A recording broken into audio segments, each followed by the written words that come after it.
مێژووی کۆیلایەتی نەنووسراوە، مێژووی ئازادی ژن چاوەڕێی نووسینەوەیە. ئێمە لەسەر خاکی بەرخودان ئەو مێژووە دەنووسینەوە، مێژوویەک کە بە خوێن و خەبات و فرمێسکی ژنان نەخشێنراوە. بۆ یادی شکۆداری شۆڕشی ڕۆژاوە، ئەکادمیای ژنۆلۆژی شانازی پێشکەشکردنی ئەم بەڵگەنامە زیندوو دەکا، پەرتووکی ڕیشەی مێژوویی و ئایندەی شۆڕشی ژن. دەنگی سەدان ژنی تێکۆشەرە کە لە واقعی شۆڕشدا ژیاون و مێژوویان دروست کردووە.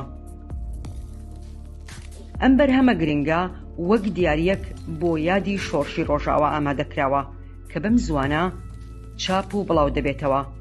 چاوەڕوان بن بۆ خوێندنەوەی چیرۆکی ڕاستەقینەی شۆڕشێک کە جیهانی هەژاند.